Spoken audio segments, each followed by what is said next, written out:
All right, so in the previous video that I made about Keir Starmer, I made a couple of mistakes. Not just Keir Starmer, a couple of the videos actually, and they're all to do with the ideology in question. And I think the reason that I made those concessions on their behalf is because I grew up in England, and England was a really nice country. It was very open, it was very trusting, and we gave people the benefit of the doubt. And I've still got a holdover from that. I still give people the benefit of the doubt, even though I should know better. I should really know better, because these people are openly lying to us. They're using these emotions, your empathy, against you. It's a constant thing that they do. They know they do it. When you get down to it, and we'll see in a little bit, they are completely insincere and actually, I think, kind of evil and vindictive. But remember this video that Keir Starmer made, and we'll break this down. I'm so sorry that we're meeting in these circumstances, because that was a horrific attack. A horrific attack. I had no idea what he was talking about at the time. Will have impacted every single member of the community. We've just been talking to some of the family members and getting a sense firsthand of the personal impact. I'm really pleased today that we are announcing a further £10 million to support our mosques. So he's given the Muslims £10 million. On top of the support we've already put in. The jizya. I'm pleased to say that. I'm sad to say it as well, in a sense, because I wish we didn't need to put in more security. We shouldn't need to have security in places of worship.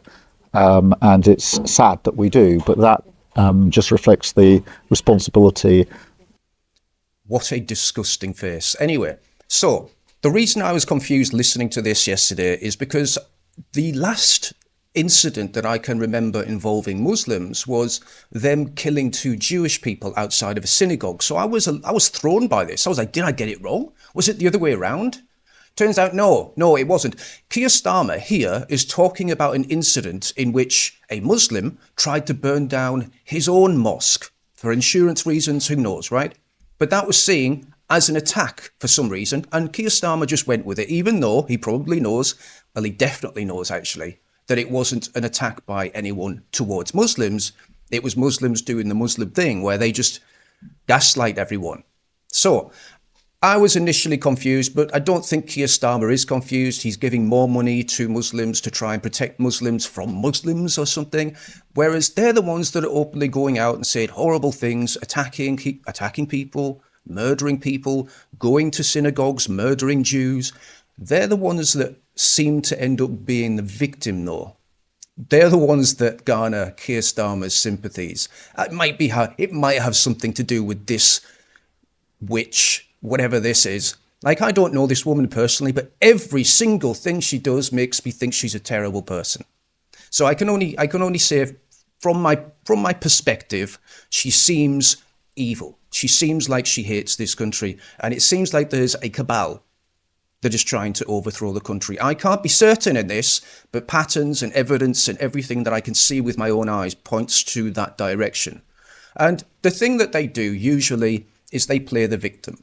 They play the victim, and they use women initially to do their work for them. Because unfortunately, Muslim men, they don't look very trusting, especially when they're wearing their full garb and saying what they really want to say. It just comes across as slightly evil. So they use women to get the message across, to try and garner your sympathies, like she'll say now. There is a surah in the Quran that is on women, specifically. The entire thing is dedicated to women. So I'm going to read a few verses from here.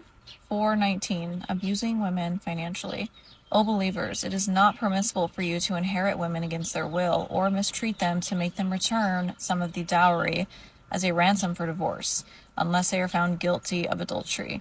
Treat them fairly. If you happen to dislike them, you may hate something which God turns into a great blessing. If you desire to replace a wife with another, and you have given the former even a stack of gold as a dowry, do not take any of it back. Would you still take it unjustly and very sinfully? Right, she goes on like this. Basically, it's if you want to mistreat women, don't take the dowry away. You can do all that, just don't take the money away, because that was given fairly or something like that. I doubt that rule is adhered to, because the rules that they adhere to seem to be hit and miss. So again, using a woman, using a woman trying to install the virtues of Islam and how women are wonderfully protected and all this stuff. Well, at the same time, if you get into a mosque and you see a real imam and a real Muslim who's not trying to give you any propaganda. All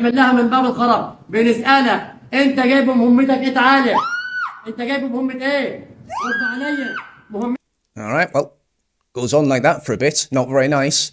And again, they'll do that in private, but they'll get the women. This is someone in Belgium, another Muslim woman, saying that if you do not accept veiled women or anyone that doesn't accept Islam can leave Belgium. So they come into your country and they extol the virtues. They place women on a pedestal. They put them in front of the cameras. They put them into politics like this one here. But they won't last long. Once Islam is fully implemented into Western society, these women disappear. They're never allowed to leave the house again. And the same with this woman. And by the way, just because it's a woman, it doesn't mean that she's got unlimited compassion. It doesn't mean that she's got good virtues.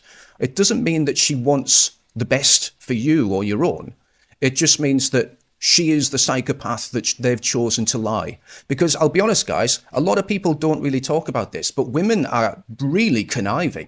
Women can be really evil. Women can lie straight to your face about the most horrendous things, openly. So the reason, by the way, that this works is men have this built-in system where they immediately trust a woman or feel sorry for them. And that is instinctual. It's very, very difficult to overcome.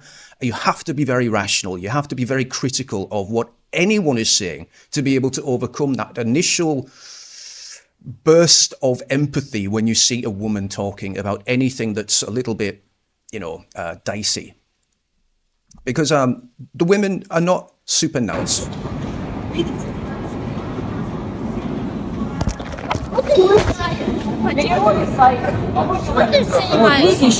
They're just as quick to anger. They're just as violent. It's just they're not as strong as the men. So they have a little bit more caution than the men.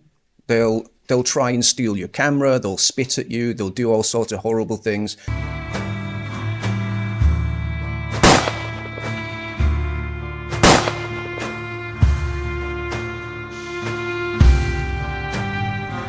And they'll lie openly to your face. The same as this one. I gave this woman the benefit of the doubt. The NHS doctor. I believed that she just said that she wanted, or that she was worried about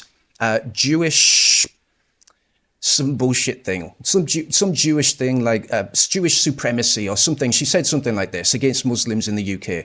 I didn't realise at the time that it was probably not something I should have done by just accepting that glibly.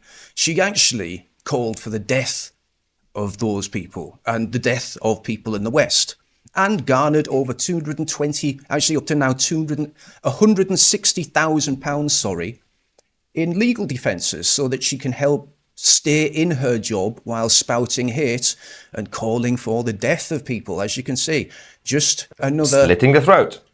Yeah, just another one. Do you remember that Labour councillor, Ricky Jones? Watch it again. So they seem to do this openly, then lie about it. They attack their own mosques and lie about it. They get our Prime Minister, who's either a massive retard or he's also lying about it. And they do all this openly. They laugh about this behind closed doors. They talk about how weak we are and how gullible we are. Big Mom Donnie is practicing taqiyya. 1,000%. 1,000%. He's presenting the as... Muslims are laughing at you guys. Like, this is the funniest thing. Like, dude, give it 50 more years. Entire New York's gonna be Muslim. And then before you know, it's gonna be Sharia courts. And then, like, y'all are, it's like shooting yourself in the foot. Like, I can't even believe. And like, you see Europe. You look at Europe, it's happening right now, and then you're like, oh, let's just do it here in New York. Like, it's like, no, like, you have to stop. Like, obviously, Taqiyya is working, and they're doing an amazing job at it, and they're fooling everyone. Like, and all the Muslims are, like, so happy that's happening. Like, this is the best thing that could happen in Islam. And he's going to win because we're too stupid. Like, no matter how many times ex-Muslims will say, Taqiyya is a real thing, they are lying to you. They will take over within 100 years. No one's going to listen because we just assume that our God is the same as their God. We just assume that their God will tell them not to lie, but their God tells them to lie. That's the difference. But are you could it be that someone like Imam Dami, he's Muslim, he's a practicing Muslim, self-professed, you know, he avowed, that's what he is. But maybe in the back of the mind, he's like, yeah, I'll be practicing Muslim and I'll tolerate other people. But the more he leads, the more for him to practice, he has to dominate. But that, I mean, I'm just saying, could it be in the back of his mind, there's a duplicity in his own mind where he doesn't realize that he is he's not intentionally practicing taqiyya, is what I'm saying. Or you think, no, it's like, this is a strategy. I don't think you realize how bad it is. I don't think like they talk about it openly. Like they'll literally be like, guys, we have to go out and say like we love the gays so that we can take over the West, and then as soon as we take over, we'll kill the gays. And this weakness, this was a virtue for a very long time, guys, and it might come back one day, but we need to get these people out of the country. They're not wolves in sheep's clothing. These are demons. Like these people are from a completely foreign ideology, a foreign religion, who mean if you go into it and you go into a mosque and you listen to the imams, they are open about overthrowing the West. This is not no one's playing here. I think the only people that are playing are the people on the left or the people on the center right who believe that it's just one or two bad eggs. It's just one or two people. It's just one or two incidents. And overall, they're really peaceful, nice people. But the problem is that it's actually probably the majority of them that think like this and want to do these things. And yes, some of them slip through the net and things happen and that becomes a massive furor and outrage. But the majority of them agree with those actions. They don't decry them. They don't say they're terrible things. They fully support them. Again, they'll come out and say, Islam gives women the most rights and honor. It doesn't look like it, does it, guys? I mean, I'm just looking at it. It doesn't look like it. They don't look like they're having a good time. And again, using white women now to do this. Like they get the blonde white woman with blue eyes and it's always the same. And they come out and say, the more I learn about Islam, the more I see how it uplifts women, honors parents and protects the weak. It's not what the media shows. It's far deeper, kinder and more just. Well, actually, no, this is what the media doesn't show, guys. I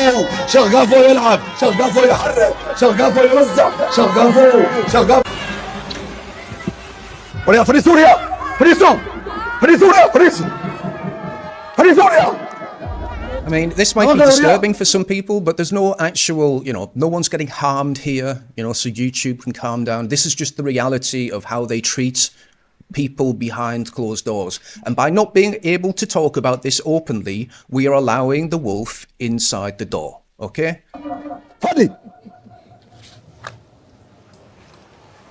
These people are liars. They openly lie. They use taqiyya, a system within Islam that allows you to lie as long as it promotes the religion of Islam.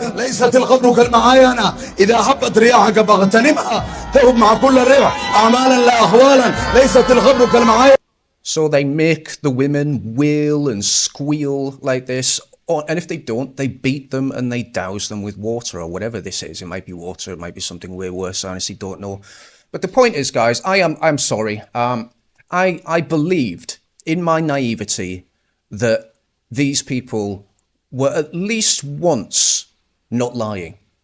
Just once, I believed that something happened in this instance which justified Keir Starmer coming out and saying that the poor Muslims are the victims and they need money and support and security in their places of worship.